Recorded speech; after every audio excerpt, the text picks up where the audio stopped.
episode of the Mustang Action News. I'm Brady Bogey. And I'm Kane Pedersen. Let's start with national news with me. A poll released before the South Carolina primary showed that Mitt Romney was in the lead, but his lead was rapidly shrinking.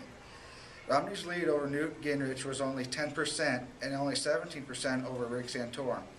The jump comes after former Alaska Governor Sarah Palin backs Gingrich.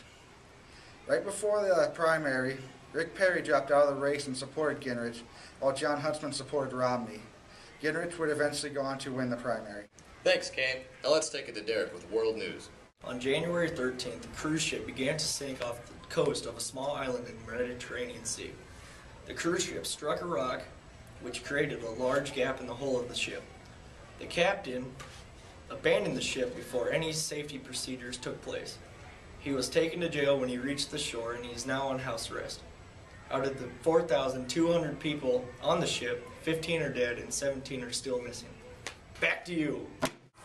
Thanks, Derek. Now let's pass it over to Gabe with sports. Touchdown! Thanks, guys. Now, it's that time of year again, ladies and gentlemen, the Super Bowl. So get your chips and sauce ready and invite over all the friends and family to watch some funny commercials and some good old-fashioned American football. After the conclusion of the NFC and AFC championships on Sunday, it comes down to just the Giants and the Patriots. And these teams had to work very hard to fight their way to get their chance in the Super Bowl 46. Last time these two met in the Super Bowl was Super Bowl 42, which came to a stunning end when the Giants upset the Patriots after their undefeated season. Only time will tell how this one will play out. Back to you, fellas. Thanks, Gabe. Looking forward to seeing it. Now let's head over to Northwest Iowa's Most Wanted.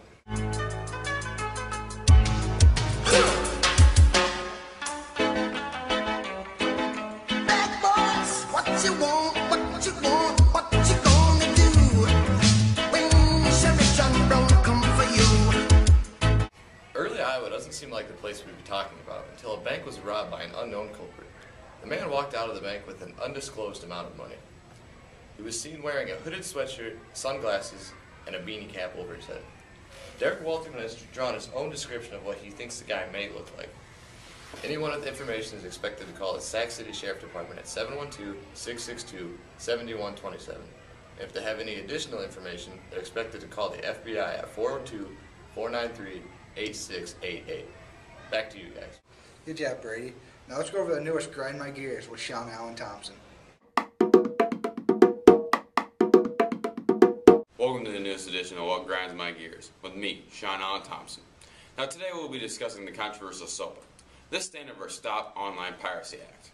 Now this was being discussed by Congress, also known as the MAN, but it was later denied. I believe that them denying it was a very good thing because it did infringe on our liberties in the internet.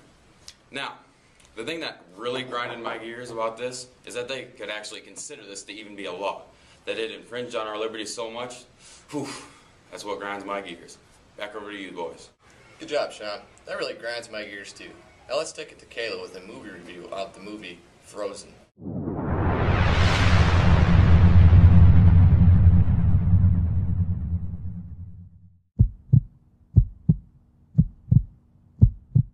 A typical day on the slopes turns into a nightmare for three snowboarders when they get stranded on the chairlift before their last run. As the ski patrol switches off the nightlights, they realize that they've been left behind, dangling high off the ground with no way down.